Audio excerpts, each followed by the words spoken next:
Welcome to the channel. Here is a breaking news which concerns to the youth of this country. Please see the video and at the same time like and subscribe to the channel. Thank you. See the video.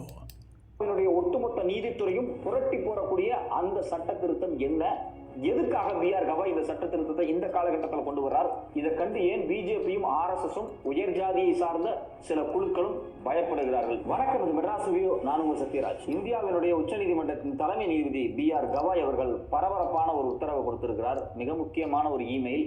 அந்த email தான் இன்னைக்கு India முழுக்க ஒரு பெரிய பேசுபொருளாக மாறி இருக்கிறது. குறிப்பாக உச்சநீதிமன்றத்தில் இருக்கக்கூடிய ஸ்டாஃப்ஸ், அதாவது உச்சநீதிமன்றத்தில் ஜட்ஜுகள் அல்லாத அங்க பணிபுரியக்கூடிய ஊழியர்கள், ரிசர்வேஷனை ஃபாலோ பண்ணணும் அப்படின்னு இந்திய வரலாறுலேயே முதல் முறையாக அவர் கொண்டு வந்திருக்கிறார். இதுக்கு முன்னாடி இந்திய வரலாறுல அப்படி ஒரு சிஸ்டமே கிடையாது. இதுல ரொம்ப முக்கியமான விஷயம் என்ன அப்படின்னா, கடந்த ஒரு வாரத்துக்கு முன்னாடி அவர் போட்ட சிறப்பு உத்தரவின் அடிப்படையில எஸ்சி/எஸ்டி பிரிவை சார்ந்தவங்களுக்கு, குறிப்பாக புதுசா ரெக்ரூட் பண்ணும்போதும் சரி, ப்ரமோஷன் காலகட்டத்திலும் சரி, ரிசர்வேஷன் கண்டிப்பா கொடுக்கணும். எஸ்சி மக்களுக்கு 15%, in Supreme Court 7.5% staff employees ஸ்டாஃப்ஸ்ல ரிசர்வேஷனை கொடுத்தே ஆகணும் அப்படின்னு சொல்லி இமெயில் போட்டிருக்கிறார். இந்தியாவினுடைய நீதித்துறையினுடைய, குறிப்பாக உச்சநீதிமன்றத்தினுடைய சட்ட திருத்தங்களையே அவர் மாற்றி இருக்கிறார். இது நடந்து ஒரு வார காலகட்டத்திற்குள் பல்வேறு கோரிக்கையின் அடிப்படையில உச்சநீதிமன்றத்தினுடைய தலைமை நீதிபதி பிஆர் கவாய் அதிரடியாக திரும்பவும் ஒரு உத்தரவை கொடுத்திருக்கிறார். அந்த உத்தரவின் அடிப்படையில பாத்தீங்க அப்படின்னா, இந்தியாவில் இருக்கக்கூடிய ஓபிசிக்களுக்கும் இதில் நீங்கள் ரிசர்வேஷனை கொடுக்கணும் அப்படின்னு இருக்காங்க. இதை பார்க்கும்போது நமக்கு ரொம்ப மன மகிழ்ச்சியா இருக்கு. இந்தியாவில் இருக்கக்கூடிய ஓபிசி மக்கள், அது மட்டும் இல்லாம எஸ்சி/எஸ்டி மக்கள் இவ்வளவு காலமாக உச்சநீதிமன்றத்தில் பணியாற்றுவதற்கான வாய்ப்பு ரொம்ப ரொம்ப ரொம்ப குறைவா இருந்துச்சு.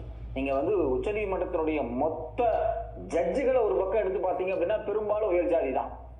இன்னொரு பக்கம் சுப்ரீம் கோர்ட்டுக்கு உள்ள இருக்கக்கூடிய ஸ்டாஃப்ஸ் பாத்தீங்கன்னா பெரும்பாலுமே ஃபார்வர்ட் கேஸ்டா தான் இருந்தாங்க. ஸோ இது பிரிட்டிஷ்காரங்க காலகட்டத்திலிருந்து இந்த நடைமுறை இருந்துட்டே இருந்துச்சு. இதை இதுவரைக்கும் எந்த உச்சநீதிமன்ற நீதிபதியுமே மாத்தல அப்படிங்கிறது தான் ரொம்ப முக்கியமான விஷயம். இவ்வளவு காலம் 75 ஆண்டு கால சுதந்திர இந்தியாவில் புதிய அரசியலமைப்பு சட்டம் நடைமுறைக்கு வந்ததுக்கு பிறகு உச்சநீதிமன்றத்துக்குள்ள ஸ்டாஃப்ஸ்க்குள்ள ரிசர்வேஷன் கொண்டு வரணும்னு யாருமே நினைக்கல. ஆனா பிஆர் கவாய் அடித்து ஆடி இருக்கிறார். அடிப்படையில் அவர் ஒரு தலித் சமூகத்திலிருந்து வந்திருக்கிறார். இந்தியாவினுடைய உச்சநீதிமன்றத்தின் தலைமை நீதிபதியாக ஒரு தலித் சமூகத்திலிருந்து வரக்கூடிய நபராக இவர் இருக்கிறார். இரண்டாவது நபர், இதுக்கு முன்னாடி பாலகிருஷ்ணன் இருந்தாரு. பாலகிருஷ்ணன் கூட இந்த சிந்தனைகள் வரல, ஆனா பிஆர் கவாய்க்கு வந்திருக்கு. அடிப்படையில இவர் இந்து மதத்தை தழுவியவர் கிடையாது, பௌத்த மதத்தை தழுவியவர். குறிப்பாக அம்பேத்கருடைய வழியை பின்பற்றி இவரும் இந்து மதத்திலிருந்து, இவங்க குடும்பமும் இதுக்கு முன்னாடி பௌத்த மதத்தை